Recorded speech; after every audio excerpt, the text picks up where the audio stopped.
Assalamualaikum warahmatullahi wabarakatuh. Kami dari kelompok 1 ingin mempresentasikan tugas kelompok kami yang berjudul evaluasi kerja dalam mata kuliah manajemen kerja yang diampu oleh Bapak Hanan Wihasto. Perkenalkan, nama saya Ganda Rufianto, NIM 22011034. Nama saya Galih Purnama, NIM 2220109.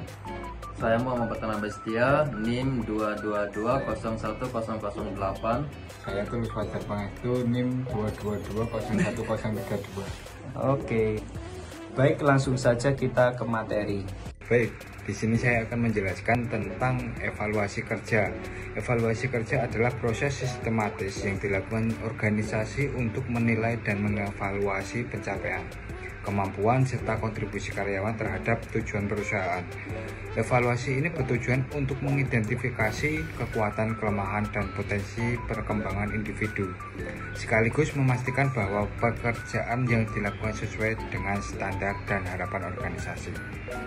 Tujuan evaluasi kerja yaitu yang pertama, peningkatan kinerja untuk memberikan umpan balik kepada karyawan agar mereka dapat memperbaiki atau mempertahankan kinerja mereka. Yang kedua yaitu identifikasi kebutuhan pelatihan, mengidentifikasi keterampilan atau area di mana karyawan membutuhkan pelatihan dan pengembangan lebih lanjut. Yang ketiga yaitu peningkatan motivasi, memberikan penghargaan atas kinerja yang baik untuk meningkatkan motivasi dan kepuasan kerja. Yang terakhir yaitu dasar pengambilan keputusan sebagai acuan dalam pengambilan keputusan terkait promosi, kenaikan gaji, transfer, atau penghentian kerja. Metode evaluasi kinerja. Yang pertama ada penilaian berbasis tujuan atau disingkat dengan MBO, Management by Objectives. Yang kedua ada penilaian 360 derajat. Yang ketiga penilaian berdasarkan kompetensi. Yang keempat rating scale atau skala penilaian. Yang kelima metode checklist. Yang keenam self assessment. Proses evaluasi kinerja. Yang pertama ada perencanaan, menentukan tujuan evaluasi, standar kinerja, dan kriteria penilaian. Yang kedua observasi, mengumpulkan data tentang kinerja karyawan secara berkelanjutan melalui pemantauan langsung. Yang ketiga pengukuran, membandingkan kinerja aktual karyawan dengan standar atau target yang telah ditetapkan. Yang keempat pemberian umpan balik, menyampaikan hasil evaluasi pada karyawan dalam diskusi dua arah untuk memahami temuan dan memberikan rekomendasi. Yang kelima tindak lanjut, mengimplementasikan rencana aksi seperti pelatihan, pengembangan, atau perubahan kebijakan berdasarkan hasil evaluasi. Komponen yang dinilai dalam evaluasi kinerja. Yang pertama ada kuantitas dan kualitas pekerjaan. Yang kedua kepatuhan terhadap tenggat waktu. Yang ketiga kerjasama tim. Yang keempat inisiatif dan kreativitas. Yang kelima komitmen terhadap nilai perusahaan.